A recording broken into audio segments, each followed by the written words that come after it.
আল্লাহ খুশি হয়। নবী বলেন রিদার রব্বি ফি রিদাল ওয়ালিদাইন ওয়া সাখাতুর রব্বি ফি সাখাতিল ওয়ালিদাইন। মা বাবা খুশি তো আল্লাহ খুশি, মা বাবা নারাজ তো আল্লাহ নারাজ হইয়া যায়। মা বাবা খুশি তার মানে দুনিয়া আপনার শান্তি, আখিরাতেও আপনার জন্য হবে মুক্তি। খেদমতে মা দর পে দর কুন ইখতিয়ার, তাশুবি আজ মাল দৌলত বখতিয়ার। খেদমতে মা দর পে দর কুন সুবহ শাম, তাকে বাসি দর্দ আলম নেকে নাম। মায়ের দোয়া লও হে মুমিন, মায়ের দোয়া লও, মায়ের দোয়া লও হে মুমিন, মায়ের দোয়া লও। বিপদে পড়বে না তুমি যখন যেথায় যাও, বিপদে পড়বে না তুমি যখন যেথায় যাও। মায়ের দোয়া লও হে মুমিন, মায়ের দোয়া লও, মায়ের দোয়া লও হে মুমিন, মায়ের দোয়া লও। খারাপ লাগে বলবো, তাহলে আমার সাথে একটু বলা লাগবে, বলেন মায়ের দোয়া লও হে মুমিন, মায়ের দোয়া লও, মায়ের দোয়া লও হে মুমিন, মায়ের দোয়া লও। বিপদে পড়বে না তুমি যখন যেথায় যাও, বিপদে পড়বে না তুমি যখন যেথায় যাও। মায়ের দোয়া লও হে মুমিন, মায়ের দোয়া লও, মায়ের দোয়া লও হে মুমিন, মায়ের দোয়া লও। মায়ে যখন দোয়া করে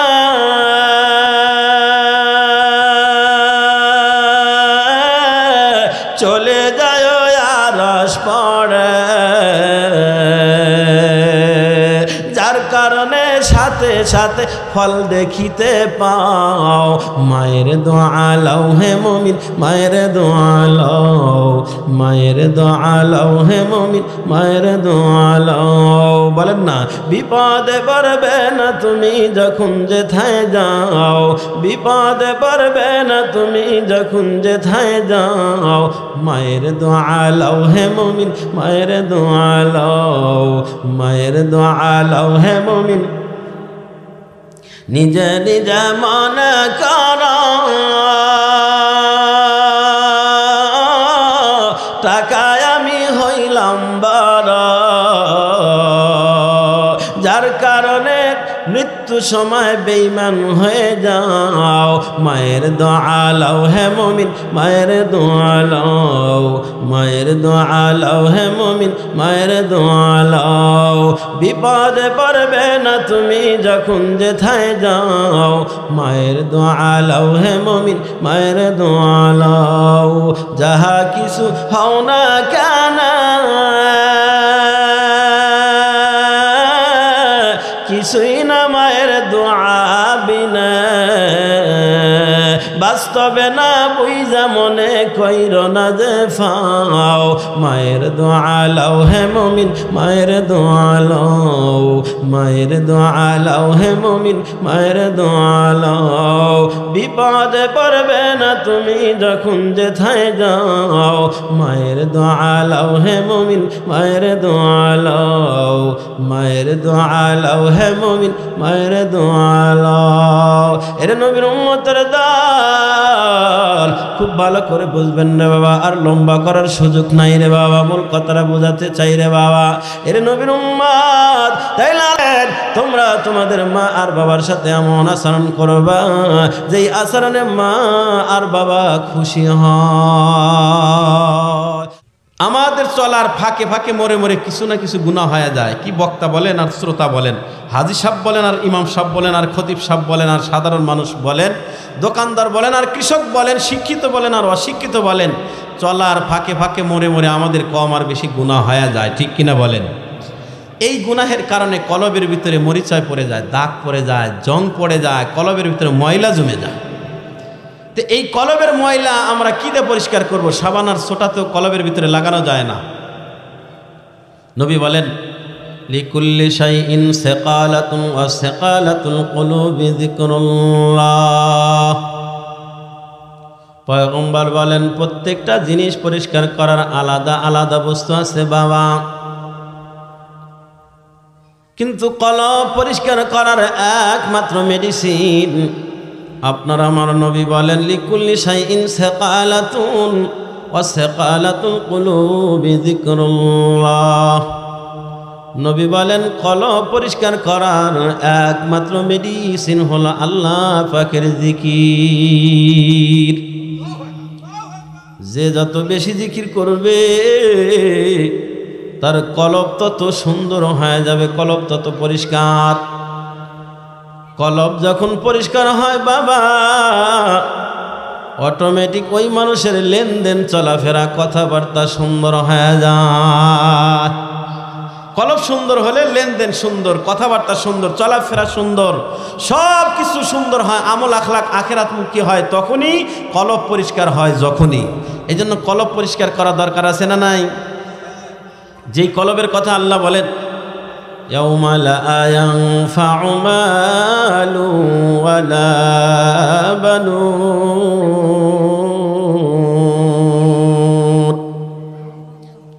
ইল্লা মান আতাল্লাহা বিকলবিন সালিম।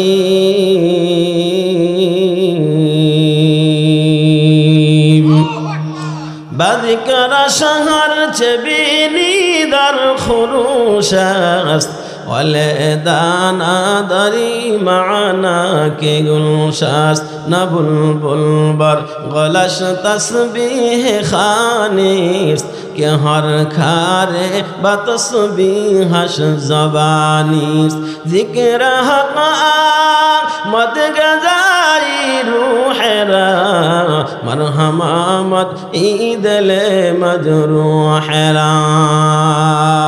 আমার আপনার রব আল্লাহ তাআলা বলেন ইয়াউমা লা ইয়ানফাউ মালু ওয়ালা বানুন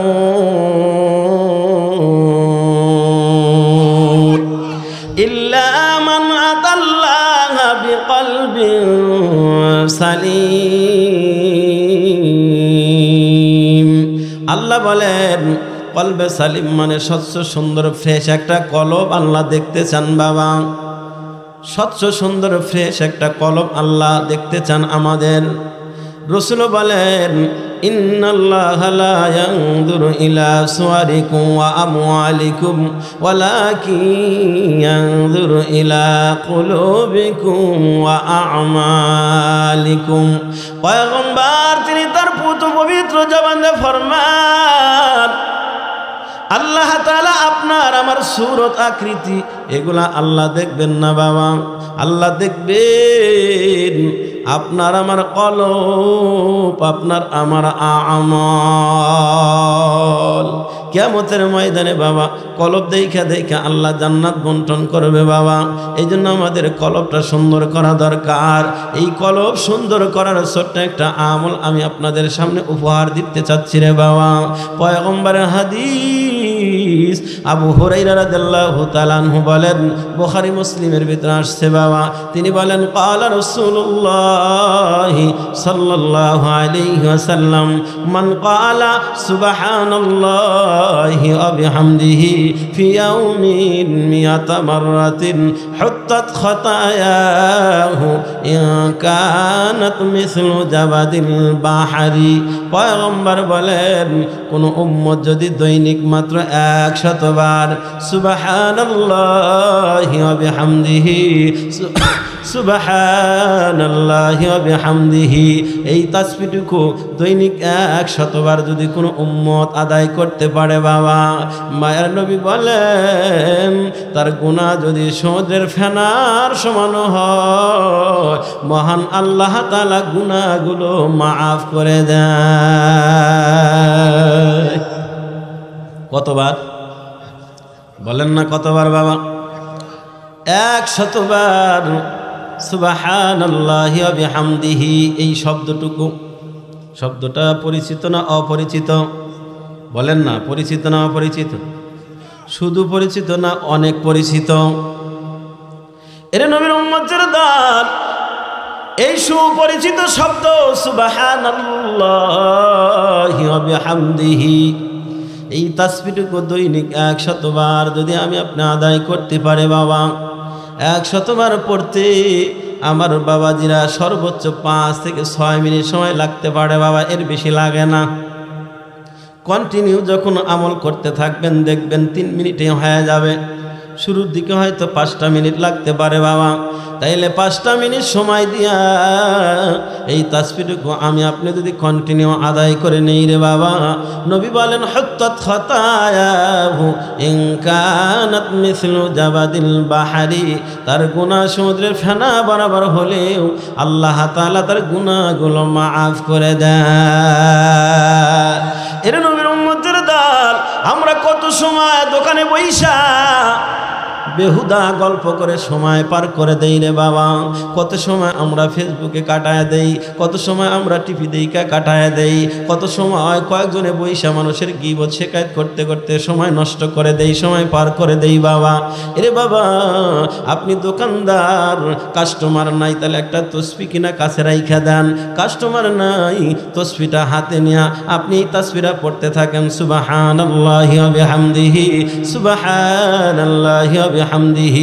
আমার বাবা 100 বার যদি এই তাসবিহটা পড়া যায় তাহলে দিলের জং পরিষ্কার হয়ে যাবে, আস্তে আস্তে দিলটা হবে সুন্দর।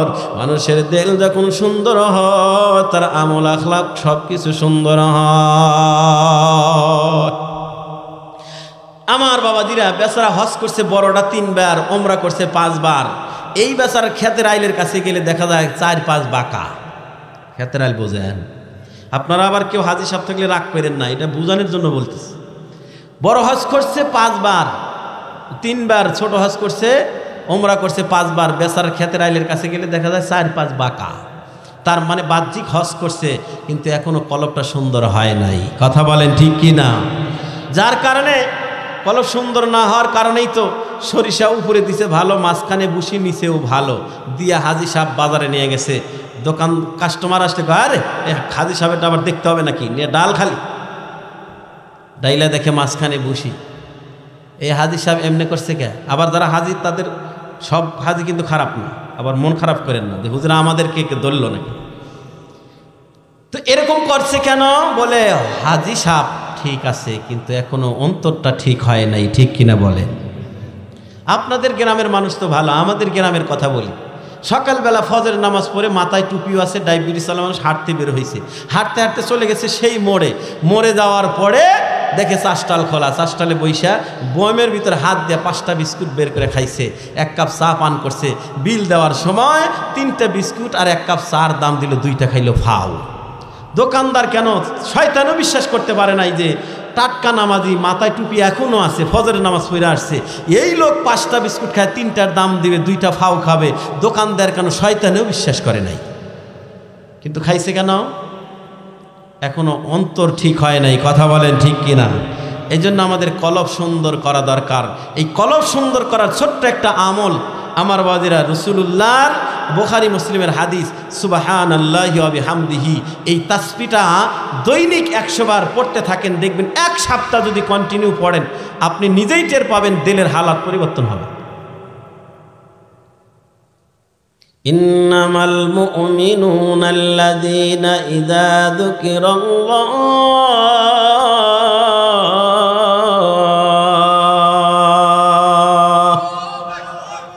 ওয়াজিলাত قلوبهم وإذا تليت عليهم آياته زادتهم إيمانا وعلى ربهم يتوكلون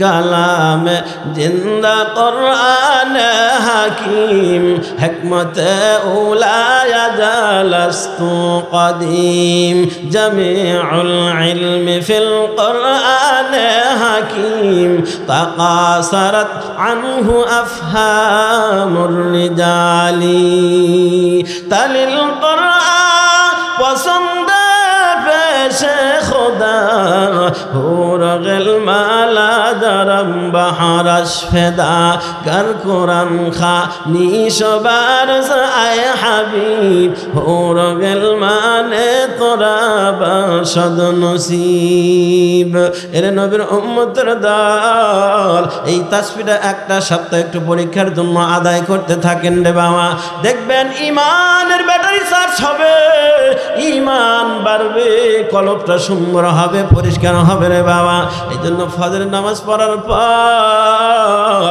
5টা মিনিট বসে আপনি তাসবিহটা আদায় করে নেন সময় পান নাই জোহরের নামাজ পড়ে 5টা মিনিট সময় দিয়ে আদায় করে নেন সময় হয় নাই তাহলে আসরের নামাজ পড়ার পর 5টা মিনিট সময় দিয়ে তাসবিহটা আদায় করে নেন সময় পান নাই ব্যস্ততার কারণে মাগরিবের নামাজ পড়ার পর 5টা মিনিট সময় দিয়ে তাসবিহটা আদায় করে নেন বাবা সময় হয় নাই তাহলে এশার নামাজ পড়ার পর 5টা মিনিট সময় দেন যদি তাও সময় না পান নাই তাহলে রাতের বেলা যখন খানা খেয়ে ঘুমাতে যাবেন বাবা বালিশটা মাথার নিচে দেওয়ার পর তসবিহটা হাতে নেন বাবা একটা তসবিহ কিনবেন 10 টাকা 20 টাকা বা 30-40 টাকা একটা তাসবিহর দাম এ বাবা একটা তাসবিহ কিনা রাখবেন পকেটে রাখবেন আজকে মুসলমানদের দুঃখ লাগে আফসোস লাগে রে বাবা মুসলমানদের পকেটে তাসবিহ আর মেসওয়াক থাকার কথা কিন্তু পাওয়া যায় বিড়ি আর সিগারেট কথা খায় না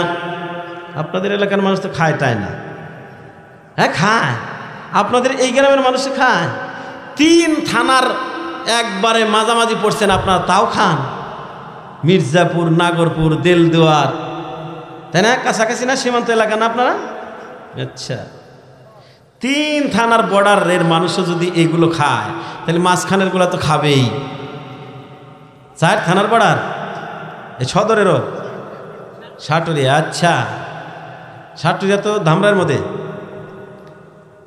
ধামরাই সাটুরিয়া তাই না তাহলে 4 থানার সীমান্ত এলাকার মানুষ যদি খায় মাঝখানে তো খাবেই তো আপনার আশা করি আপনারা একটা করে তসবিহ কিনে নেবেন কি বলেন কেনা যাবে না ইনশাল্লাহ নাকি 2-4 কোটি টাকা দরকার নাকি একটা তাসবিহ কিনতে 10 টাকা হলেই পাওয়া যায় একটা তাসবিহ কিনবেন ভাই তাসবিহ পকেটে থাকলে আমল হয় এটা আমি নিজেই পরীক্ষিত তাসবিহ না থাকলে দেখা গাড়ির মধ্যে বসে মোবাইল টিপেই সময় শেষ তাসবিহ থাকলে তাসবিহ আদায় করা হয় এজন্য কিছু কিছু মাধ্যম এগুলা থাকলে ইবাদত হয় এজন্য একটা তাসবিহ কিনবেন এই তাসবিহটা নিয়া বালিশটা মাথায় দিয়া তাসবিহ পড়তে পড়তে ঘুমায় যান সুবহানাল্লাহি ওয়া বিহামদিহি সুবহানাল্লাহি ওয়া বিহামদিহি দেখবেন বাবা এই রাতের ঘুম আর অন্য রাতের ঘুম আকাশ পাতাল ব্যবধান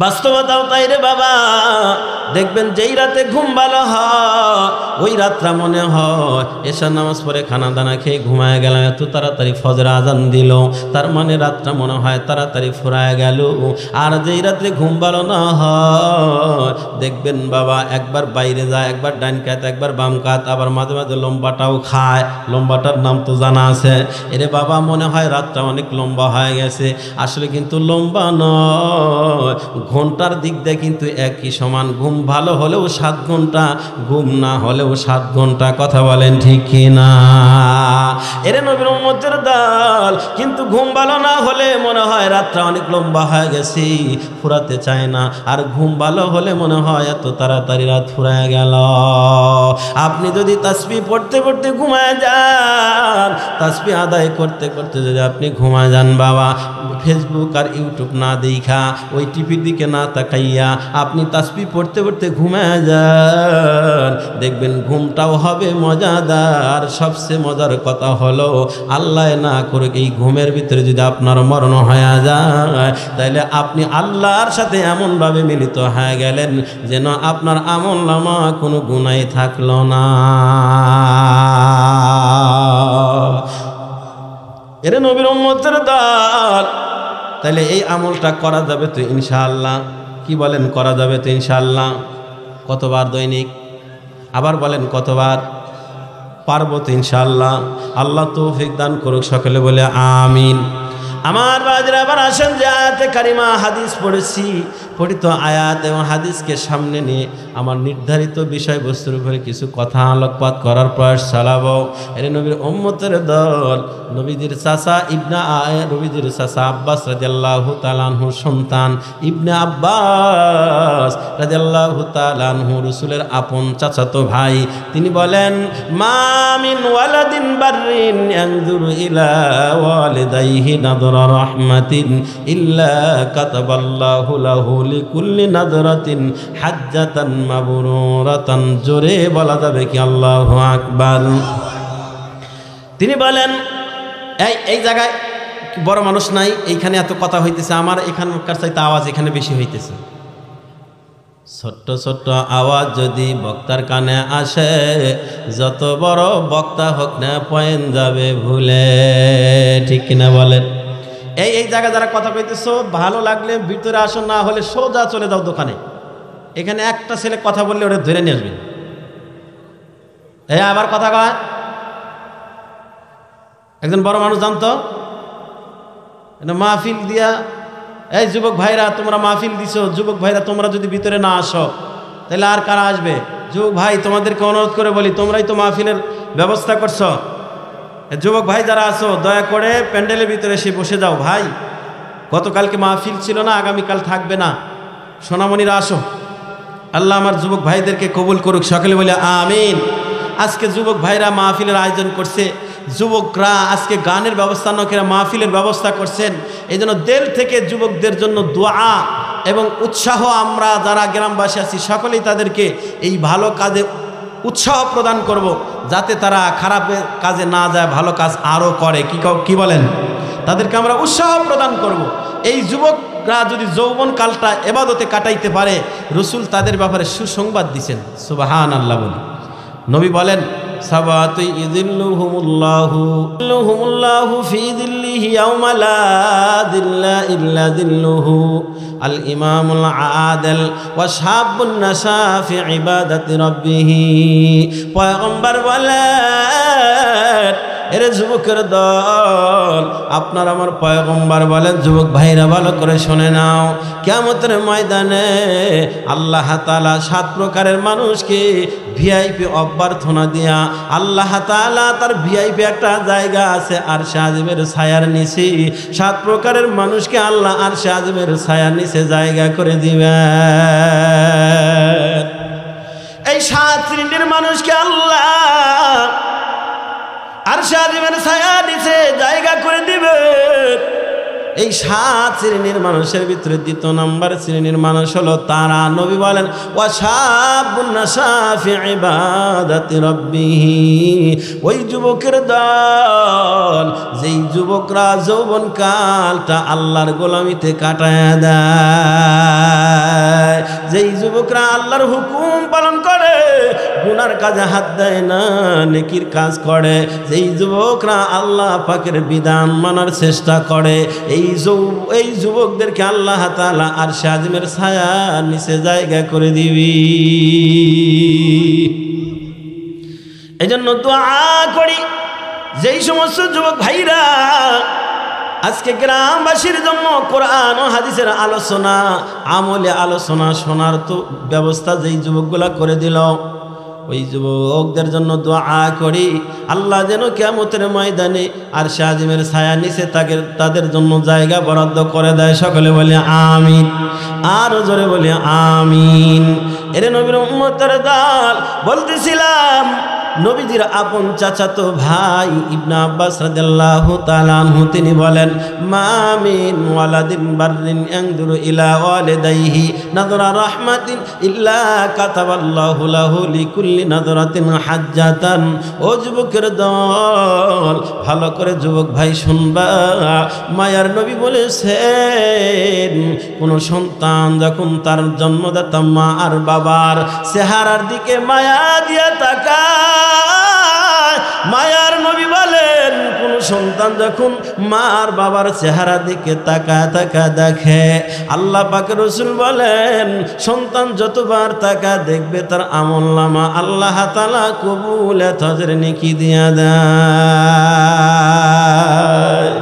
লিকুল্লি নাদরাতিন হাজ্জাতান মাবরুরাতান। মায়ের নবী বলেন, যেই সন্তান যতবার মা আর বাবার চেহারার দিকে তাকায় দেখবে, যতবার তাকাবে আল্লাহ খুশি হইয়া ততটাই কবুলাত হজের নেকি সন্তানের আমলনামা দিয়ে দিবি। সুবহানাল্লাহ। সাহাবায়ে কেরাম জিজ্ঞেস করে, কালু ওয়া ইন্না দারা কুল্লা ইয়াউমিন মিয়াতা মাররাতিন। সাহাবায়ে কেরাম নবীকে জিজ্ঞেস করে, ওগো পয়গম্বর, কোনো সন্তান তার মা আর বাবার চেহারার দিকে যদি দৈনিক 100 বার তাকায় দেখে, ওগো পয়গম্বর, তাকে আল্লাহ তাআলা কি 100টা কবুলাত হজের নেকি প্রদান করবেন? সাহাবায়ে কেরাম হয়তো মনে মনে বুঝে ফেলছেন যে প্রত্যেক তাকানের বিনিময়ে কবুলাত হজের নেকি দিবে, এটা ঠিক আছে, কিন্তু কেউ যদি 100 বার তাকায় 100টা কবুলাত হজের নেকি কি আর দেবে নাকি? কারণ 100টা কবুলাত হজের নেকি কি আর এত এই ছোট মোটো বিষয় নাকি, অনেক সওয়াবের ব্যাপার। এটা হয়তো তারা ভেবেছে বাবা। ভাবার পরে সরাসরি পয়গম্বরকে জিজ্ঞেস করলেন, ওগো পয়গম্বর, যদি 100 বার তাকায় তাহলে কি তার আমলনামায় 100টা কবুলাত হজের নেকি দেবে নাকি? নবী বলেন, ক্বালা নাআম আল্লাহু আকবার ওয়া আতিয়াবু। মায়ার নবী বুঝাইতে চান, ও সাহাবায়ে কেরাম, তোমরা হয়তো বুঝেছো 100টা কবুলাত হজের নেকি কি আর আল্লাহ দিবেন, এত সওয়াবের ব্যাপার না। না, আল্লাহর কাছে সওয়াবের কমতি নাই, আল্লাহর কাছে সওয়াবের অভাব নাই রে বান্দা। পয়গম্বর বলেন, 100 বার কেন? কোন সন্তান মা আর বাবার চেহারার দিকে যদি দৈনিক 1000 বার তাকায়, আল্লাহ 1000টা কবুলাত হজের নেকি তার আমলনামা দিয়ে দিবি। এর নবীর উম্মতের দাল, এই নেকি, এই সওয়াবের কাম, এই সওয়াবের ব্যবস্থা তাদের জন্য যাদের এখনো মা আর বাবা দুনিয়াতে আছে রে বাবা। কথা বলেন ঠিক কিনা? আজকে যাদের মা আর বাবা আছে রে বাবা, তাদের কপাল কত সুন্দর, তাদের সুনসিব। মা বাবা আছে মানে, মা বাবা ঘরে থাকা মানে মক্কা মদিনার মতো। বলে লক্ষ লক্ষ টাকা খরচ করে মানুষ মক্কায় হজ করার জন্য যায়। টাকা যদি হালাল না হয় হজ কিন্তু কবুল হয় না বাবা। নিয়ত যদি ভালো না হয় তবে কিন্তু হজ কবুল হয় না। পক্ষান্তরে তোমার মা বাবা আছে, ওই মা আর বাবার চেহারার দিকে মায়া দিয়া তাকায় দেখবা, রব খুশি হইয়া আমলনামা কবুলাত হজের নেকি দিয়া দেয়।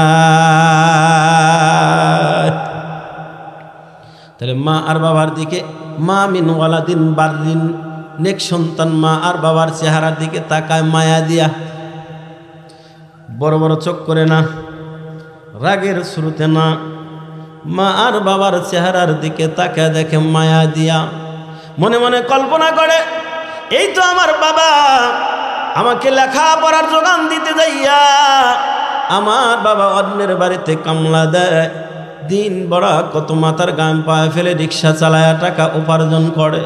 আমার বাবা আমার জন্য কত কষ্ট করে টাকা জোগাড় করে আমাকে লেখাপড়ার যোগান দিচ্ছে। এইগুলা মনের মনে কল্পনা করে।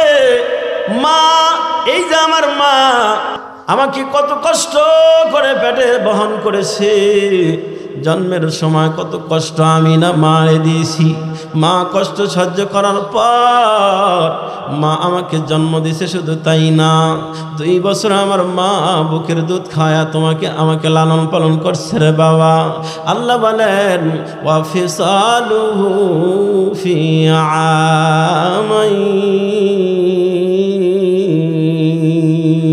আমাইন, 2 বছর মা প্রত্যেকটা সন্তানকে দুধ খাওয়াইছে রে বাবা।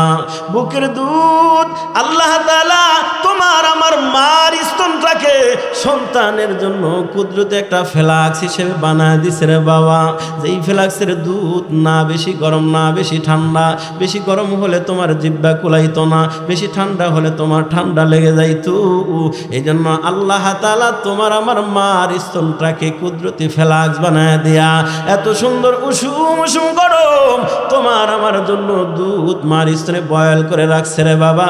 না বেশি গরম না বেশি ঠান্ডা, যেটা খাইলে সন্তানের উপকার হয় ক্ষতি হয় না। সন্তান মনে মনে চিন্তা করে, এই মা আমারে কোলে কাগালে করে মানুষ করছে, এই মা আমি ছোট থাকতে যখন প্রস্রাব পায়খানা করে দিতাম, এই মা আমার তেনাগুলো সুন্দর করে ধুয়ে দিত, আমাকে কখনো প্রস্রাবের ভিতরে মা শোয়া রাখে নাই। এর নবীর উম্মতের দল, সন্তান দিলের ভিতরে ফিকির, মা আমার জন্য কত কষ্টই না করেছে। এই ফিকির নিয়ে মায়া নিয়ে যখন সন্তান মা আর বাবার চেহারার দিকে তাকায়, আল্লাহ খুশি হইয়া সন্তানের আমল নামা কবুল হজের নেকি দিয়া দেয়। আল্লাহ বলেন, অকদা রাব্বুকা আল্লা তা'বুদু ইল্লা ইয়্যাহু ওয়া বিল ওয়ালিদাইনি ইহসানা। এরে বাবা, আল্লাহ বলেন আমি আল্লাহর গোলামি করার পর, দাসত্ব করার পর তোমরা তোমাদের মা আর বাবার সাথে ইহসান করবা। আল্লাহ কি বলছেন? ইহসান করবা। এহসান কি জিনিস? এহসান শব্দটা বুঝতে চাইলে আরো দুইটা শব্দ বোঝা লাগে। আল্লাহ বলেন ওয়াবিল ওয়ালিদাইনি ইহসানা, তোমরা তোমাদের মা আর বাবার সাথে এহসান করবা। এহসান কি বাবা ভালো করে বোঝেন। তিনটা শব্দ বুঝতে হবে, একটা হলো জুলুম, আর একটা ইনসাফ, আর একটা হলো এহসান। জুলুম আমরা সবাই কম বেশি বুঝি, অন্যায়ভাবে অত্যাচার করা এটা জুলুম, এটা আমরা বুঝি। ইনসাফ আর এহসান এই দুইটা জিনিস ভালো করে বোঝা লাগবে বাবা। ইনসাফ হলো সাওয়া সাওয়া, মানে সমান সমান। আপনি যতটুকু আমি অতটুকু, আপনি আমার সাথে খারাপ ব্যবহার করছেন যতটুকু, আমি যদি ওই পরিমাণ সমান সমানই করি তাহলে এটাও ইনসাফ।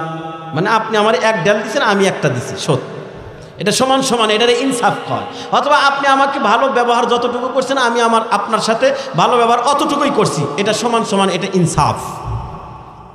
আর এহসান বলা হয় আপনি আমার সাথে যদি খারাপ ব্যবহার করেন, আমি আপনার সাথে খারাপ ব্যবহার না করে ভালো ব্যবহার করলাম, এটাকে বলা হয় এহসান। ভালো করে বুঝলেন? অথবা আপনি আমার সাথে যেই পরিমাণ ভালো ব্যবহার করেছেন, আমি আপনার সাথে ভালো ব্যবহার করলাম এর চাইতে আরে অনেক অনেক গুণ বেশি, এটাও এহসান। অথবা আপনি আমার সাথে ভালো মন্দ কোনো কিছুই ব্যবহার করেন নাই, কিন্তু আমি আপনার সাথে অনুপম চরিত্র দেখাইলাম, ভালো ব্যবহার করলাম, এটাকেও বলা হয় এহসান। এহসান শব্দটা বুঝছেন তো? এহসান হলো আপনি যতটুকু করছেন আমি অতটুকু না করে ওর চাইতে আরো ভালো বেশি ব্যবহার, সুন্দর ব্যবহার আর বেশি করলাম, এটাকে এহসান। অথবা আপনি আমার সাথে খারাপ ব্যবহার করছেন, আমি আপনার সাথে খারাপ ব্যবহার না করে ভালো ব্যবহার করলাম, এটাকে এহসান। অথবা আপনি আমার সাথে ভালো মন্দ কিছুই বলেন নাই, কিন্তু আমি আপনার সাথে ভালো ব্যবহার করলাম, এটাকেও বলা হয় এহসান। আর ইনসাফ হলো সমান সমান, আপনি যতটুকু আমি অতটুকু, আপনি যতটুকু খারাপ আমি অতটুকু খারাপ, আপনি যতটুকু ভালো আমি অতটুকু ভালো করছি, এটার নাম হলো ইনসাফ। আল্লাহ মা আর বাবার সাথে ইনসাফ করতে বলছে না এহসান? ভালো করে বলুন, ইনসাফ না এহসান? আবার বলে ইনসাফ না এহসান? আল্লাহ বললেন ওয়াবিল ওয়ালিদাইনি ইহসানা, তার মানে হলো তোমরা তোমার মা আর বাবার সাথে ইনসাফ করলে হবে না রে বাবা, এহসান করা লাগবে, এহসান। এরে বাবা, তার মানে হলো তুমি যখন ছোট ছিলে বাবা, তোমার মা 1 ঘন্টা পর পর ছাদ করে চেতন পাইয়া পাইয়া তোমার পিঠের নিচে হাত বুলা দেখতো সন্তান প্রস্রাব করে দিছে কিনা। যদি প্রস্রাব পায়খানা করে দিতা, মা প্রস্রাবওয়ালা টানাটা সরাইয়া শুকনা টানা দিত রে বাবা। আধা ঘন্টা 1 ঘন্টা পর পর ছাদ করে ওইটা মা তোমার পিঠের নিচে হাত বুলাইয়া বুলাইয়া দেখতো রে বাবা সন্তান প্রস্রাব করে দিছে কিনা রে বাবা। প্রস্রাব করে দিলে আবার শুকনা টানা দিয়ে ওই ভেজাটা সরাইয়া দিত। এইভাবে আধা ঘন্টা 1 ঘন্টা পর পর তোমার চেক করতো রে বাবা। দেখা গেল রাত 3টা বা 4টা বেজে গেল। 4টা বাজার পর শুকনা টানা যেগুলো ছিল সবগুলো শেষ হয়ে গেল। এবার আপনি প্রস্রাব করে দিছেন, মা হাত দিয়ে দেখে আমার বাজার সন্তান তো প্রস্রাবের ভিতরে আছে, মার কাছে তার শুকনা টানা নাই। তখন মা কি করে বাবা, মার পরনের শাড়িটা এক পাশে দেহের সাথে রাইখা আর এক পাশটা খুইলা তোমার আমার পিঠের নিচে দিয়ে দিত। কথা বলেন ঠিক কিনা? এরপরেও কিন্তু সন্তানকে প্রস্রাবের ভিতরে রাখে নাই। দেখা গেল গেল কিছুক্ষণ পরে সেখানেও প্রস্রাব করে ভিজায় দিলা রে বাবা। এরপরে মা কি করতো, ওই মা তোমাকে ওই বেজাত থেকে শুকনা রাখার জন্য মা কিন্তু তোমাকে সারা রাত বুকের উপরে রাখতো। বুকের উপরে রাইখা মার বুকের যে একটা উষুম উষুম গরম এটা দিয়ে তোমারে তাপ দিয়ে রাখতো। কথা বলেন ঠিক কিনা? এর নবীর উম্মতের দাল, এখন যদি মা বৃদ্ধ হয়ে যায় আর আপনি যদি আমার বাবাজিরা ওই মা বৃদ্ধ মার আধা ঘন্টা পর পর মার ঘরে যা চেক আপ করেন মা প্রস্রাব পায়খানা করলো কিনা। মার যদি কাপড়টা খুইলা আবার শুকনা কাপড় পরায়া দেন, মার প্রস্রাব পায়খানা আপনি একটু পরিষ্কার করেন, আধা ঘন্টা 1 ঘন্টা পর পর মার ঘরে গিয়ে চেক আপ করেন, মার সেবা করেন রে বাবা। বলুন তো এটা ইনসাফ হবে না এহসান হবে? এহসান হবে না ইনসাফ হবে? হ্যাঁ, ইনসাফ হবে। কি হবে? মা যতটুকু করছে তুমি অতটুকু করতেছো, এটা ইনসাফ। মা ছোটবেলা আধা ঘন্টা 1 ঘন্টা পর পর তোমার তেনা পাল্টায় দিত, একটানা সারা রাত ঘুমায় নাই কোনোদিন মা, 1 ঘন্টা পর পর তোমার চেক করে ভেজা তেনা সরায় শুকনা তেনা দিত। এখন মা বৃদ্ধ হওয়ার পরে তুমি যদি মার ঘরে যায় আধা ঘন্টা 1 ঘন্টা পর পর মার ভেজাটা সরায় দাও, মার প্রস্রাব পায়খানা পরিষ্কার করো, মাকে একটু দুধ খাওয়াও, গরম দুধ খাওয়াও, তাইলে এটা এহসান না ইনসাফ হবে? সমান সমান। কথা বলেন ঠিক কিনা? আর আল্লাহ কি ইনসাফ করতে বলছে না এহসান? ভালো করে বুঝেন, এটা করলে হবে ইনসাফ। আল্লাহ বলে ইনসাফ করলে হবে না রে সন্তান, তোর উপরে দায়িত্ব হলো ইহসান, ওয়াবিল ওয়ালিদাইনি ইহসানা। তোমার উপরে দায়িত্ব হলো তোমার মা আর বাবার সাথে ইহসান করা লাগবে। তার মানে মা যদি 1 ঘন্টা পরবার তোমাকে চেক আপ করে থাকে, 1 ঘন্টা পর পর ভেজা টানা সরায় শুকনা টানা দিয়ে থাকে, তুমি তাহলে মার ঘরে গিয়ে আধা ঘন্টা পর পর ভেজা টানা সরায়া ভেজা কাপড় খুলে নতুন আবার শুকনা কাপড় পরায় দিতে হবে আধা ঘন্টা পর পর, তাইলে এটা হবে ইহসান। কথা বলেন ঠিক কিনা? আমরা কি তাই করি? বলেন বলেন, আমরা কি করি? এই জন্য আমরা প্রত্যেকটা সন্তান ধরা খাওয়া যাবে। আল্লাহ কি মিছা কথা কয়? সূরা বনী ইসরাঈলের আয়াত, ওয়াবিল ওয়ালিদাইনি ইহসানা, ইহসান করতে বলছেন বাবা। তার মানে মা যতটুকু করছে বাবা কতটুকু পরিমাণ যদি করি এটা হবে ইনসাফ। আল্লাহ বলে ইনসাফ করলে হবে না, মা আর বাবার সাথে, মা আর বাবার সাথে করা লাগবে ইহসান। দেখেন না বাবা, প্রত্যেকটা কথা বলতে গেলে তো লম্বা হয়ে যাবে রে বাবা। ছোটবেলায় বাবা তোমার জন্য কতটুকু করছে বাবা। বাবা ছিল গরিব, পরের বাড়ি কাজকর্ম করতো, হাটের দিন দেখা যাইতো কাজ করার পর বিকালবেলা বিল নিয়ে বাজার করার জন্য দোকানে বাজারে যাইতো। সেই বিকালে বাজারে যাইতো, বাজার করে যাওয়ার সময় আমরা ছোটবেলায় বাবাকে বলে দিতাম, বাবা আমার জন্য জেলাফা আনবা, আমার জন্য কদমা নিয়ে আসবা, আমার জন্য এটা আনবা ওটা আনবা। বাবার কাছে আমরা বায়না করতাম। কথা বলেন ঠিক কিনা? ওই গরিব বাবা বাজারে যাওয়ার পর সংসারের বাজার ঘাট করার পরে আমার বাবাজিরা দেখতে গেল, দেখা যায় বাজার করতে করতে পকেটের সব টাকা শেষ হয়ে গেছে। বাজার থেকে বের হইতেছে, বাড়ির দিকে রওনা। হঠাৎ করে বাবার মনে পড়ে গেছে আমার কলিজার টুকরা সন্তান না আমার জন্য মজা নিতে বলছিল, আমাকে মজা নেওয়া হয় নাই। জেলাফা নিতে বলছিল, জেলাফা তো কেনা হয় নাই। বাবা আবার সেখান থেকে ব্যাগে যায়, হাটের ভিতরে যায়। ব্যাগে যাওয়ার পর জেলাফার দোকানের কাছে যা দাঁড়া থাকে, বাবা পকেটে টাকা নাই। দোকানদারকে সরাসরি বলতেও পারতেছে না জেলাফা দাও। দোকানের পাশে গিয়ে দাঁড়ায় থাকে, আধা ঘন্টা দাঁড়ায় থাকে রে বাবা। বলতে চায় আবার লজ্জা পায়, যদি না দেয় তাই তো লজ্জা পাবো। এরপরে অনেকক্ষণ দাঁড়া থাকার পর সন্তানের মুখে হাসি ফুটানোর জন্য বাবার লজ্জা হায়া ফেলে দিয়ে এবার দোকানদারকে ডাক দেওয়া, বলে দোকানদার ভাই বাজার করতে করতে পকেটের টাকা সব শেষ হয়ে গেছে রে ভাই। সন্তান আমাকে জেলাফা নিতে বলছিল, টাকা পকেটে নাই। বাবা 250 গ্রাম জেলাফা দাও, আগামী সপ্তাহ তোমার টাকাটা আমি পরিশোধ করব। নিজের লজ্জা হায়া ফেলে দিয়া বাবা ওই জেলাপার দোকান থেকে জেলাপা বাকি নিয়ে আসেন। বাবা বাড়িতে আসার পর দেখে আমার বাবাদেরা সন্তান তো ঘুমায় পড়ছে। আগে কিন্তু বিকালবেলায় হাট বেশি হয়তো। কথা বলেন ঠিক কিনা? হাট থেকে আসতে আসতে সন্তানগুলো কান্না করে করে ঘুমায় যাইতো রে বাবা। সন্তান ঘুমায় গেছে বাবা। বাজার থেকে আসার পর দেখে সন্তান ঘরের ভিতরে চোখের উপরে ঘুমায়। বাবা পকেট থেকে জেলাফা বা কদমা বের কইরা ওই বাবা প্রত্যেকটা বাবা এরকম করতো রে বাবা। ওই বাবা সন্তানের মাথার কাছে বৈশা এবার বাবা সন্তানের মাথা হাতায় আর আব্বু আব্বু বইলা ডাকে, আব্বু ও আব্বু ও বাবা তোমার জন্য কদমা নিয়ে আসছি, তোমার জন্য জেলাফা নিয়ে আসছি বাবা। এই বইলা বইলা বাবা সন্তানের কপালে মাথার ভিতরে পায়ের পাতার ভিতরে হাত বুলাইয়া বুলাইয়া সন্তানকে জাগ্রত করে বাবা। জাগাইয়া এবার বাবা পকেট থেকে কদমা ভাইর কইরা ওইটা সুন্দর করে ভাঙ্গা, আমরা তো ঘুমের দান্দা বসেই থাকতাম, বাবা কদমাটা সুন্দর করে ভেঙ্গে তোমার আমার মুখে ঢুকায়া দিত, বলতো বাবা তোমার জন্য আনছি খাও। এই বলে যখন বাবা সন্তানের মুখে দিত, সন্তান যখন ওইটা চাবা খাইতো বাবার মনে তখন শান্তি হইত। এর নবীর উম্মতের দল, এর সন্তানের দলেরা ভালো করে বুঝবা, এখন যদি তোমার ওই বাবা বৃদ্ধ হয়ে যায় আর হাঁটতে পারে না, চলতে পারে না রে বাবা, এখন বৃদ্ধ হওয়ার পর বাবা মার অনেক কিছু খাইতে মনে চায়, কিন্তু বাবার কাছে টাকা নাই, পয়সা নাই, তাই বাবা খাইতে পারে না। সন্তানকে বাজারে যাওয়ার সময় যদি বলে যায় বাবা আমার জন্য এটা আনবা, আপেল আনবা, কমলা বেদানা আনবা, সন্তান যদি বাজার থেকে কমলা আনার পর ওই বাবা ঘরের ভিতরে ঘুমান্ত, বাবার মাথা হাত বুলায়া বুলায়া যদি ডাকে আব্বু তোমার জন্য কমলা নিয়ে আসছি, আব্বু ওঠো।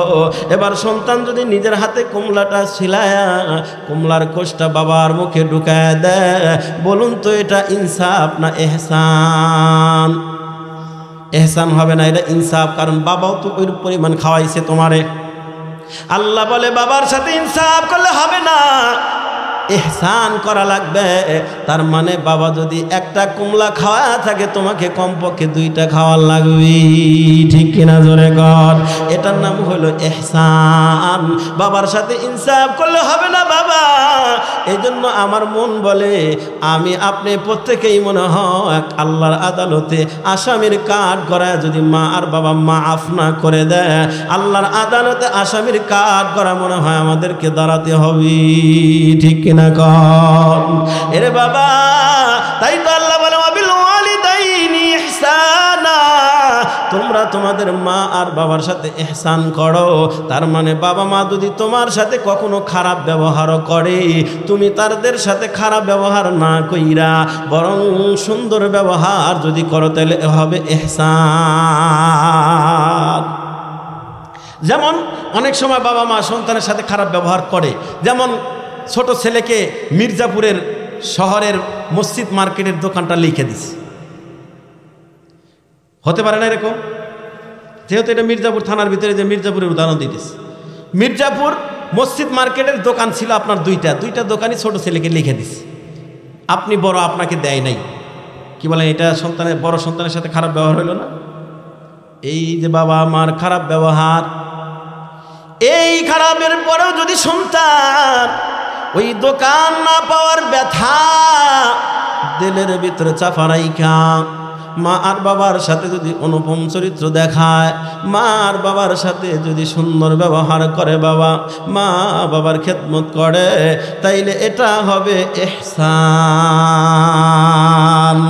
কি ঠিক কিনা জোরে বলেন?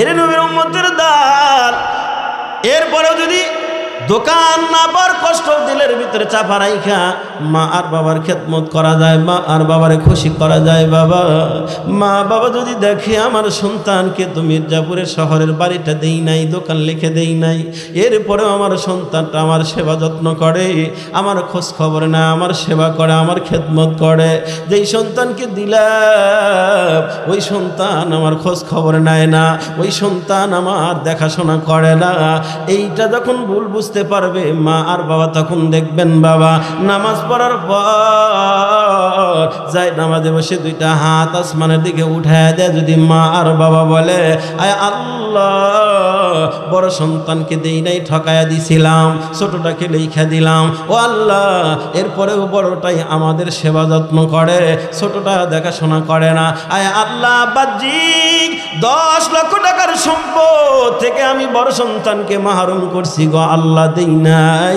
ও আল্লাহ তোমার দর কম নাই, চাই, দয়া করে আমার বড় সন্তানটাকে আসমান থেকে ফয়সালা করে দাও। ও আল্লাহ, আমার বড় সন্তানটাকে তুমি দুনিয়াতেও দাও, আখিরাতেও তারে সফলতা দিয়ে দিও। মা আর বাবার জবান থেকে যদি এই দোয়া কোনো সন্তান মা বাবারে খুশি কইরা নিতে পারে রে বাবা, কসম আল্লাহর, ওই সন্তানের দুনিয়াও ঠেকা হবে না, সন্তানের দুনিয়াতেও অশান্তি হবে না, ওই সন্তান মরণের পরেও আল্লাহর জান্নাতের মেহমান। এই জন্য বাবা সাবধান। আল্লাহ বলেন ফালা তাকুল লাহুমা উফফি ওয়ালা তানহারহুমা। আল্লাহ বলেন সাবধান, তোমরা তোমাদের মা আর বাবার সাথে এমন আচরণ করবা না যেই আচরণে মার দিলে আঘাত লাগে, মা আর বাবার দিলে কষ্ট পায়, অথবা মা আর দিল থেকে আহ শব্দ বের হয়।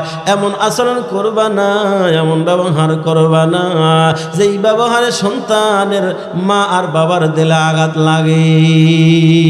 বরং আল্লাহ কুল্লাহুমা কাউলান কারীমা, বরং আল্লাহ বলেন তোমরা তোমাদের মা আর বাবার সাথে এত সুন্দর আচরণ করবা, এত সুন্দর ব্যবহার করবা যেই ব্যবহার দুনিয়াতে আর কারো সাথে করা হয় না। কিন্তু সমাজের বাস্তবতা কি দেখা যায় বাবা, আমরা শ্বশুর শাশুড়ির সাথে যেই পরিমাণ ভদ্রচিত্তে নরম হয়ে কথা বলি, যেই পরিমাণ ব্যবহার করি, শ্বশুর শাশুড়ির সামনে গেলে আমরা প্রত্যেকেই মনে হয় আব্দুল কাদের জেলানি হয়ে যাই। কথা কয় না, মনে হয় শ্বশুর শাশুড়ির সামনে গেলে ও কিচ্ছু বোঝে না, একবারে আব্দুল কাদের জেলানি, এত সুন্দর ব্যবহার। কিন্তু মা আর বাবার সাথে কি ওই পরিমাণ আমরা নম্রতা ভদ্রতা দেখাই? কথা বলেন, দেখাই কি? তার মানে আবার উল্টা বুঝবেন না হুজুর, তাহলে আগামীকাল থেকে শ্বশুর শাশুড়ির সাথে কর্কশ ভাষায় কথা বলবো, খারাপ ব্যবহার করব, তা তো বলি নাই। তাদের সাথেও ভালো ব্যবহার করা লাগবে। কিন্তু বাবা নবীজির হাদিস প্রমাণ করে রে বাবা, নবীজির সাহাবায়ে কেরাম জিজ্ঞেস করেন মা আহাক্কু বিহুসনি সাহাবাতি, পয়গম্বরের ঘোষণা অনুযায়ী বোঝা যায় এই পৃথিবীর ভিতরে সবচাইতে সুন্দর ব্যবহার পাওয়ার হকদার হলো একজন সন্তানের কাছে তার জন্মদাতা মা আর বাবা।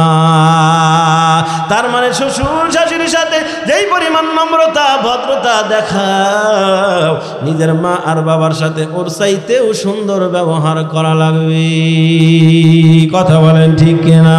এর নবীর উম্মতের দাল, আজকে আমরা মা আর বাবার সাথে কিন্তু ওই পরিমাণ ভালো ব্যবহার দেখাই না। সাহাবায়ে কেরাম নবীকে জিজ্ঞেস করে মা হাক্কুল ওয়ালিদাইন আলা ওয়ালাদিহি, ও পয়গম্বর সন্তানের উপরে মা আর বাবার কি হক, কি পাওনা?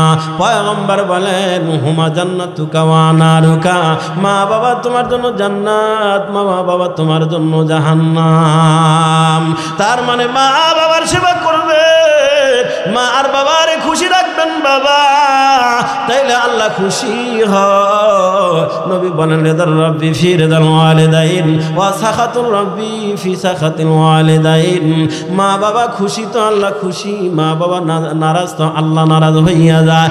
মা বাবা খুশি তার মানে দুনিয়া আপনার শান্তি, আখিরাতেও আপনার জন্য হবে মুক্তি। খেদমতে মা দর পে দর কুন ইখতিয়ার, তাশুবি আজ মাল দৌলত বখতিয়ার। খেদমতে মা দর পে দর কুন সুবহ শাম, তাকে বাসি দর্দ আলম নেক নাম। মায়ের দোয়া লও হে মুমিন, মায়ের দোয়া লও, মায়ের দোয়া লও হে মুমিন, মায়ের দোয়া লও। বিপদে পড়বে না তুমি যখন যেথায় যাও, বিপদে পড়বে না তুমি যখন যেথায় যাও। মায়ের দোয়া লও হে মুমিন, মায়ের দোয়া লও, মায়ের দোয়া লও হে মুমিন, মায়ের দোয়া লও। খারাপ লাগে বলবো, তাহলে আমার সাথে একটু বলা লাগবে, বলেন মায়ের দোয়া লাও হে মুমিন, মায়ের দোয়া লাও, মায়ের দোয়া লাও হে মুমিন, মায়ের দোয়া লাও। বিপদে পড়বে না তুমি যখন যেথায় যাও, বিপদে পড়বে না তুমি যখন যেথায় যাও। মায়ের দোয়া লাও হে মুমিন, মায়ের দোয়া লাও, মায়ের দোয়া লাও হে মুমিন, মায়ের দোয়া লাও। মায়ে যখন দোয়া করে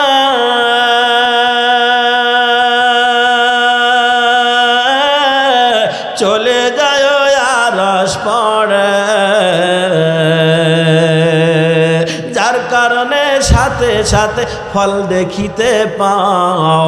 মায়ের দোয়া লাও হে মুমিন, মায়ের দোয়া লাও, মায়ের দোয়া লাও হে মুমিন, মায়ের দোয়া লাও। বলেন না বিপদে পড়বে না তুমি যখন যেথায় যাও, বিপদে পড়বে না তুমি যখন যেথায় যাও।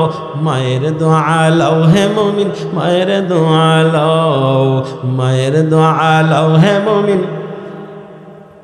নিজে নিজে মনে করো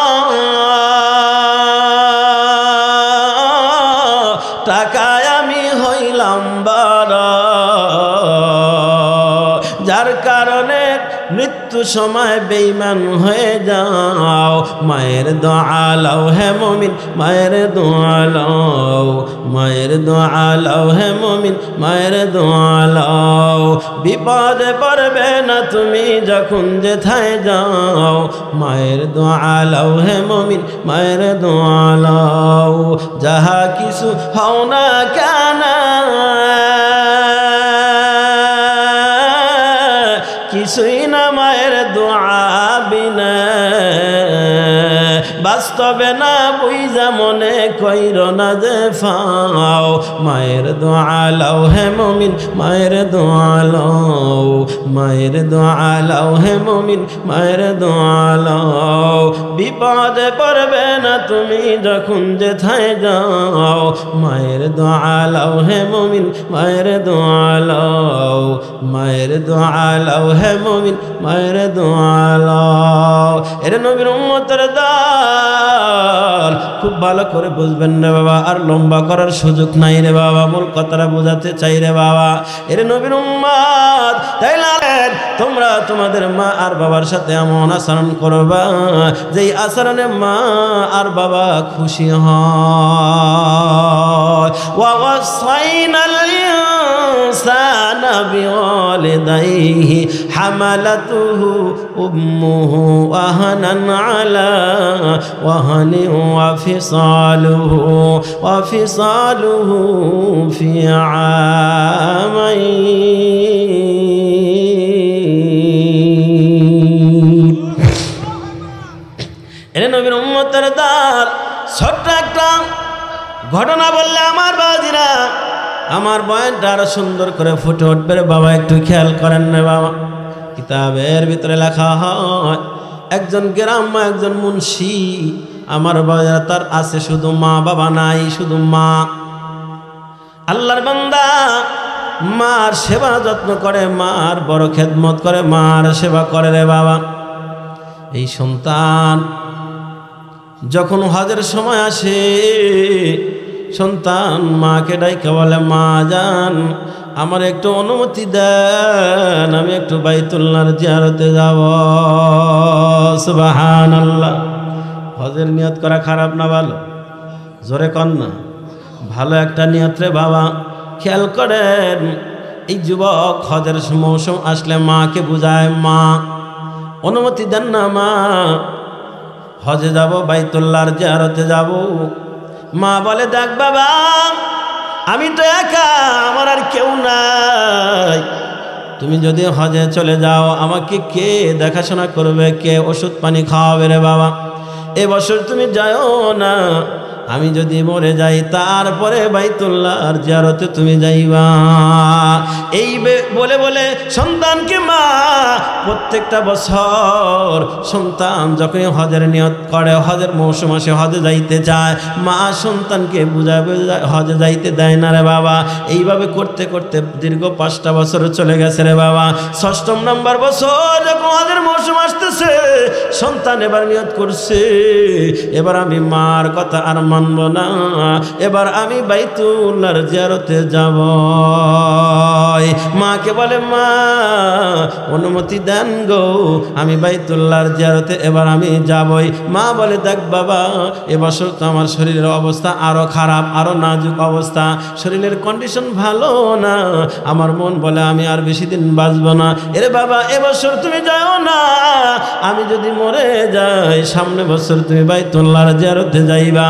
সন্তান বলে, না মা, প্রত্যেকটা বছর আপনি এরকম বুঝায় বুঝায় আমারে হজে যাইতে দেন না মা, এবছর আমি মানব না, আমি বাইতুল্লাহর জিয়ারতে যাব, বরং বাইতুল্লাহর জিয়ারত করে এসে আমি আপনার আরো বেশি সেবা যত্ন করব। মা বলে, না বাবা যাও না, কারণ আমার এই দুনিয়াতে আর কেউ নাই, একমাত্র তুমি যদি বাইতুল্লাহর জিয়ারতে যাও, কে আমারে দুধ খাওয়াবে, কে আমারে গোসল করাবে, কে আমার কাপড় দিয়ে দিয়ে, কে আমারে ধরে ধরে টয়লেটে নিবে রে বাবা, এই বছর তুমি যাও না। সন্তানকে যখন বারবার বুঝাইলেন, কিন্তু এবছর আর বুঝ নাই না রে বাবা। সন্তান নিয়ত করছে, না মা এবার আমি যাব, মার নিষেধ নামাই না সন্তান এবার বাইতুল্লাহর জিয়ারত করার জন্য আমার বাড়ি থেকে বের হয়ে চলে গেলেন রে বাবা। বাড়ির থেকে যা কিছু লাগে, গাট্টি টোপলা সব কিছু না, বাড়ি থেকে যখন বের হয়ে যায়, অসুস্থ মা সন্তানের দিকে শুধু ফ্যাল ফ্যাল করে তাকায় রইছে, আর চোখের গোড়া দিয়ে আমার বাবা টপ টপ করে পানি ঝরতেছিল। মা চোখের পানি ঝরে কান্দায় আর বুঝায়, এর সন্তান তোরে বারবার নিষেধ করলাম, মানলি না, আমার শরীর ভালো না, আমি বারবার তোরে বুঝাইলাম এবছর তুই হজে যাস না রে বাবা, সন্তান মানলি না, আমাকে কে দেখাশোনা করবে? সন্তানের এই আচরণে মার দিলে কষ্ট পাইছে বাবা, মার দিলে আঘাত পাইছে, মা এবার চোখের পানি ছাড়তেছে, আর দিলে দিলে আল্লাহর কাছে অভিযোগ দায়ের করে বসলো রে বাবা। মা আল্লাহকে ডাকতে বলে, আল্লাহ, যেই সন্তান আমার কথা শুনলো না, আয় আল্লাহ তুমি ওই সন্তানের কথা শুনবা না, আয় আল্লাহ যেই সন্তান আমার নিষেধ বর্জন করে আমার থেকে মুখ ফিরায় নিল, আয় আল্লাহ আমার ওই সন্তান থেকে তুমি তোমার রহমতের দৃষ্টি ফিরায় নাও। মা আর একটা অভিযোগ দিয়ে বসলো রে বাবা। মা আল্লাহর কাছে অভিযোগ দিল, আয় আল্লাহ আমার সন্তান আমার নিষেধ নামাই না, যেইভাবে হজে গিয়ে আমার ব্যথা দিল, আঘাত দিল, কষ্ট দিল গো আল্লাহ, আয় আল্লাহ তুমিও সন্তানটারে কষ্ট দিও। মা কিন্তু 3টা কথা অভিযোগ আল্লাহর দরবার দিয়ে ফেললেন রে বাবা। 1 নম্বর অভিযোগ দিলেন, আমার বাবাজিরা, আয় আল্লাহ সন্তান আমার কথা শোনে নাই, তুমি আল্লাহ সন্তানের কথা শুনবা না, সন্তান আমারে যেমন কষ্ট দিছে তুমি সন্তানকে তেমন কষ্ট দিবা, সন্তান আমার থেকে যেমন মুখ ফুরে নিছে তুমিও আমার সন্তান থেকে রহমতের দৃষ্টি ফিরায় নিও। এ বাবা পয়গম্বর হাদিসের ভিতরে বলেন, সালাসু দাওয়াতিন মুস্তাজাবাতিন লা শাক্কা ফিহিন্না দাওয়াতুল ওয়ালিদাইন লিওয়ালাদিহি ওয়া দাওয়াতুল মাজলুমি ওয়া দাওয়াতুল মুসাফির। আপনার আমার নবী বলেন, 3 ব্যক্তির দোয়া করতে দেরি হয়, আল্লাহ কবুল করতে দেরি করেন না রে বাবা। 3 ব্যক্তির দোয়া করা মাত্র আল্লাহ কবুল করেন। সুবহানাল্লাহ জোরে বল। 3 ব্যক্তির দোয়া আল্লাহ ফেরত দেন না। 1 নাম্বার দাওয়াতুল ওয়ালিদাইন লিওয়ালাদিহি, আর নবী বলেন মা আর বাবা যদি সন্তানের জন্য দোয়া করে রে বাবা, এই দোয়া আমার আল্লাহ ফেরত দেন না। সেটা ভালো হলেও আল্লাহ ফেরত দেন না, বদ্ধ হলেও আল্লাহ ফেরত দেন না। এই জন্য যারা বাবা হয়েছেন বাবা, তাদের দুটা কথা তাদের পা ধরে অনুরোধ করে বলবো, বাবা সন্তান যদি হঠাৎ করে আপনার সাথে খারাপ ব্যবহার করে ফেলে দেয়, ওই সন্তানের জন্য মুহূর্তের ভিতরে আপনি বদ্ধ দিন না রে বাবা। কারণ আপনার মুখ এমন পাওয়ারফুল, আপনার জবান দিয়ে বের হতে দেরি হয়, আল্লাহ কবুল করতে দেরি করে না। এই জন্য মাদেরকেও বলবো, মা সন্তান যদি হঠাৎ করে খারাপ ব্যবহার করেই ফেলে দেয়, সাথে সাথে সন্তানের জন্য বদদুয়া দিয়েন না রে মা। যদি বদদুয়া দিয়ে দেয়, পরবর্তীতে সন্তান মুসিবতের মধ্যে পড়লে সারা জীবন চোখের পানি কিন্তু আপনাকেই মুছতে হবে, ঠিক কিনা জোরে কোন? এই জন্য মাদেরকে বলবো, মা হঠাৎ যদি সন্তানের আচরণ রং হয়ে যায়, সাথে সাথে আপনি আল্লাহর দরবারে অভিযোগ দায়ের করেন না গো মা। সন্তানকে মাফ করে দেওয়ার চেষ্টা করবেন। সন্তান যারা আছো তাদেরকেও বলবো, ও সন্তানের দলেরা খবরদার মাথা গরম কইরো না। মা আর বাবা যেটা বুঝে তুমি কিন্তু সেটা বোঝো না, কারণ তোমার বয়স ওই পরিমাণ হলে তখন বুঝে আসবি। সন্তানকে অনেক সময় মা বলে, খবরদার মাগরিব পরে দোকানে যাইবা না, অমুক জায়গায় যাইবা না, কারণ মা আর বাবা জানে যে ওখানে গেলে সমস্যা হতে পারে। কিন্তু সন্তানের মাথা গরম হয়ে যায়, কারণ সন্তান বন্ধুকে কথা দিছে আমি মাগরিব পরে ওই জায়গা আসতেছি, কথা কয় না।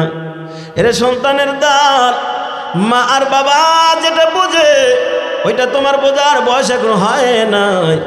এই জন্য তোমার মাথা গরম হয়। তোমার বুঝে আসবে ওই দিন যেদিন তুমি তোমার মা আর বাবার জায়গা যাইবা, আর তোমার ওরস যার সন্তান যেদিন তোমার জায়গায় আসবে সেদিন তোমার বুঝে আসবি, ঠিক কিনা জোরে কোন? এরে যুবকের দল, তাই তোমাদেরকে অনুরোধ করব, মা আর বাবা যদি তোমার সিদ্ধান্তের বাইরে কোনো সিদ্ধান্ত তোমারে দেয়, এই সিদ্ধান্ত সই না রাখো না রে বাবা। মা আর বাবার সাথে রং ব্যবহার কইরো না, খারাপ আচরণ করবা না, কারণ মা আর বাবার সাথে খারাপ ব্যবহার করলে আসমানের মালিক আল্লাহ তোমার উপরে অসন্তুষ্ট হইয়া যায়।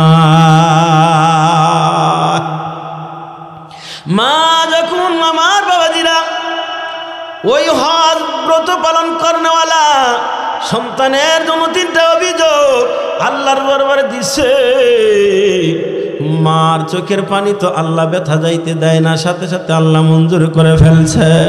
এ বাবা 3 ব্যক্তির দোয়া যে ফেরত যান না। 1 নম্বর মা আর বাবার দোয়া সন্তানের জন্য আল্লাহ কবুল করে না। 2 নম্বর দাওয়াতুল মাজলুমি, মাজলুম যারা হয়, যাদের উপর অত্যাচার করা হয় রে বাবা, এই মাজলুম ব্যক্তির বদদোয়া থেকে সকলকেই বাঁচা দরকার।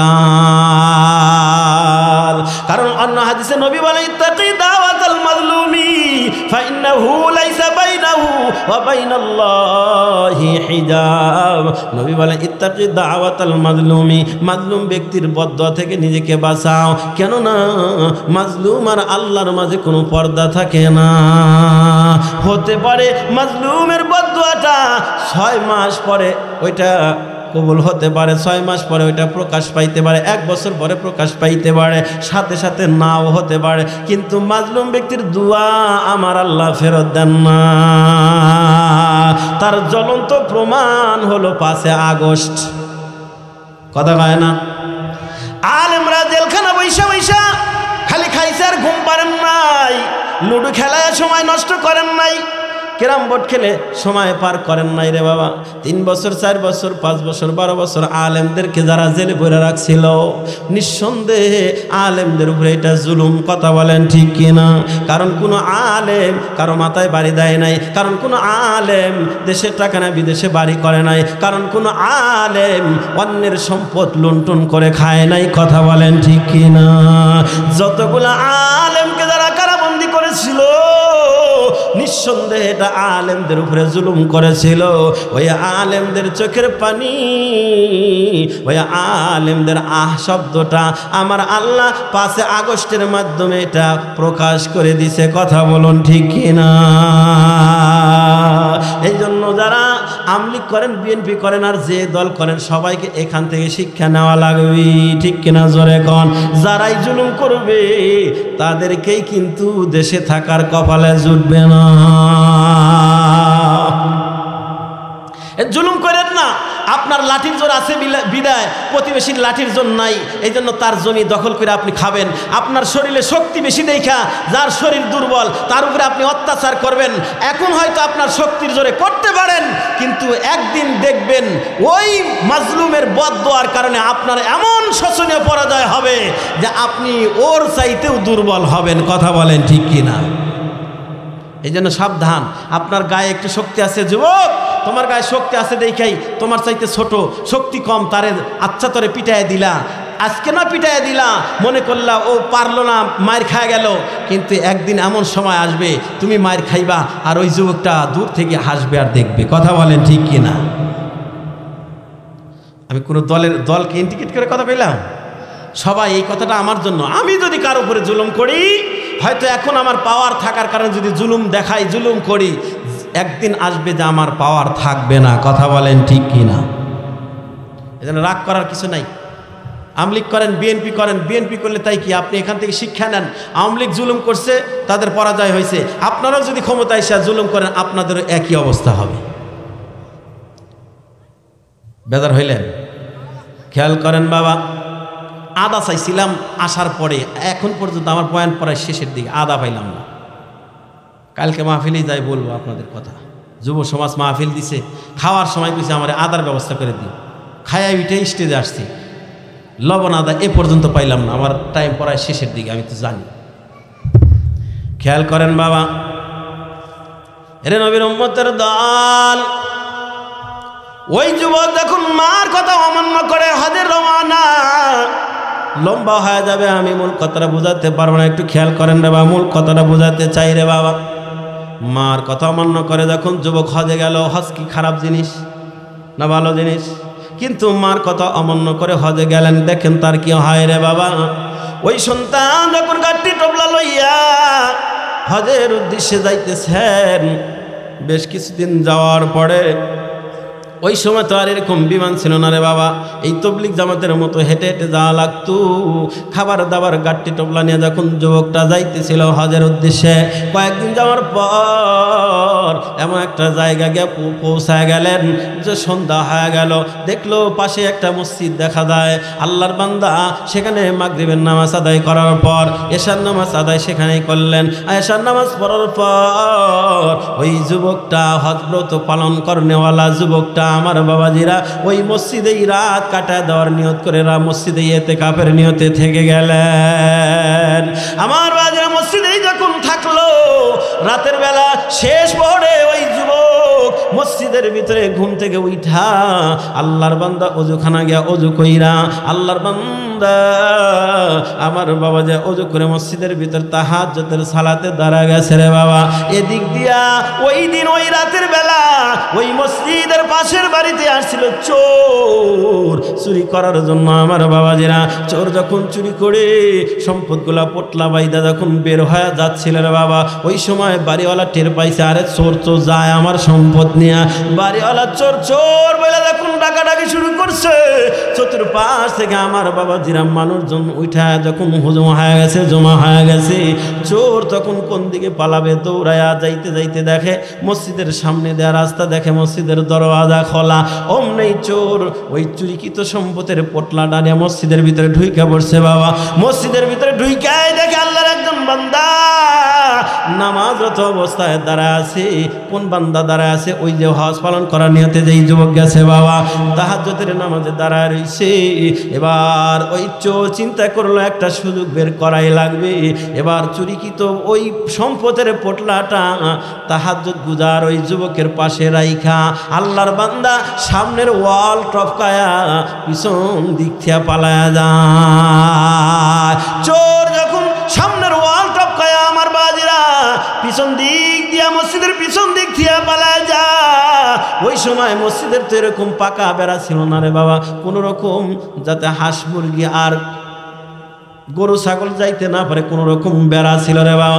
ওর উপর দিয়ে যখন টপকায়া চোর যখন চলে গেল, এদিক দিয়ে চতুর্দিক থেকে চোর চোর বইলা যখন জমা হয়ে গেল, মসজিদের চতুর্পাশে এবার ঘের দিয়া যখন ধরছে বাবা, কয়েকজন মসজিদের ভিতরে ঢুইকা দেখে বাবা, বলে চোর তো আচ্ছা, চোর চোর তো দেখা যায় খুব অ্যাক্টিং জানে, খুব অভিনয় জানে, এমন চোর। বলে চুরিকৃত সম্পদ পাশে রাইখা চোরটা যেন তাহাজ্জুদে দাঁড়ায় গেছি।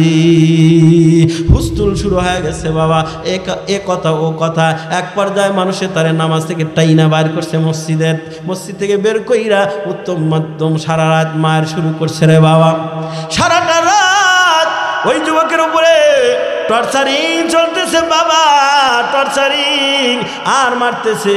বলে কেমন চোর রে তুই, চুরি কইরা সম্পদগুলা মসজিদে আইনা আবার নামাজে দাঁড়াইছস, আবার মৌলানার ব্যাস ধরছস, মুখের মধ্যে দাড়ি, মাথার মধ্যে টুপি, গায়ে লম্বা জামাত, আবার মৌলবীর ব্যাস ধরছস। এরে চোর, জীবনে চোর দেখলাম, এমন চোর তো কোনোদিন দেখি নাই। আমার বাজিরা এক পর্যায়ে সারা রাত ভর নির্যাতন করার পর সকালবেলা গ্রামের মুরব্বীরা বলছে আর মারিস না, আর মারলে মরে যাবে, কেস জেল হবে, আমাদের কেস হইলে আমরা যারা মুরব্বী মাতব্বর আমাদের নামে কেস কাহিনী হয়ে যাবে। মুরব্বীরা আর মারতে দিল না রে বাবা। মুরব্বীরা বলল ঠিক আছে বাদশার দরবারে নিয়ে যা। এবার চোরকে ধইরা নিয়ে আমার ওই যুবককে নিয়ে গেল বাদশার দরবারে। যা বলল বাদশা নামদার, এই চোরটা মসজিদের পাশের বাড়ি চুরি কইরা চুরিকৃত মালের পোটলাটা মসজিদে রাইখা সে তাহাজ্জুদের নামাজে দাঁড়াইছে আমাদেরকে ফাঁকি দেওয়ার জন্য, ধোঁকা দেওয়ার জন্য। এর কঠিন শাস্তি হওয়া দরকার, দৃষ্টান্তমূলক শাস্তি হওয়া দরকার। এই কথা শোনার পর বাদশা রায় দিয়ে দিল, বিচারের রায় করে দিল। কয় মৌলবীর চুরি করছে, চুরি করার অপরাধে তার ডান হাতের কবজিটা কেটে দাও, আর মৌলবীর ব্যাস ধরার কারণে তার একটা চোখ উঠায় দাও, আর চুরিকৃত সম্পদ মসজিদে নিয়া মসজিদে রাইখা তাহাজ্জুদের নামাজে দাঁড়ায়া ধোঁকা দেওয়ার কারণে তার পা একটা কেটে দাও। আর এই শাস্তি কার্যকর করার পর তারে রিকশায় করে উঠাইয়া তামাম রাষ্ট্রের ভিতরে ঘুরায়া ঘুরায়া মাইকিং করে জানায় দিবা, যারা মৌলবীর ব্যাস ধরে চুরি করতে যায় তাদের এই শাস্তি হয়, যারা চুরি কইরা সম্পদ মসজিদে নিয়ে তাহাজ্জুদের নামাজে দাঁড়ায় তাদের এই শাস্তি হয়। আমার বাজারা এইভাবে যখন ঘোষণা করা দেওয়ার জন্য বাদশা নামদার অর্ডার করে দিল রে বাবা। এবার শাস্তি কার্যকর করার পর ওরে রিকশার উপরে উঠাইয়া শহরের অলি গলি ঘুরায় আর মাইকিং করে জানায় দেয়, এ বাবারা শুনে নাও, বলে মৌলবীর ব্যাস ধরে চুরি করলে তার হাত কাটা যায়, মৌলবীর ব্যাস ধরে চুরি করলে তার চোখ উঠে দেওয়া হয়, তাহাজ্জুদের নামাজে দাঁড়াইলে চুরিকৃত সম্পদ মসজিদে নিয়ে তাহাজ্জুদে দাঁড়াইলে পা কেটে দেওয়া হয়। খবরদার তোমরা এরকম কেউ করবা না, সতর্ক জারি করে দেওয়া হচ্ছে। আমার বাবাজিরা, এর নবীর উম্মতের দল যখন এই ঘোষণা মাইকে দেয়, ওই যুবক তখন মাইকলার কাছ থেকে মাউথ পিসটা বাম হাত দিয়ে নেওয়া বলে, ভাইজান এই ঘোষণা তোমরা দিও না যে মৌলবীর ব্যাস ধরে চুরি করলে তার এই শাস্তি হয়, বরং তোমরা এই ঘোষণা দিয়ে দাও যে মার কথা অমান্য করে কেউ যদি হজের নিয়তে বের হয় তার এই শাস্তি হয়।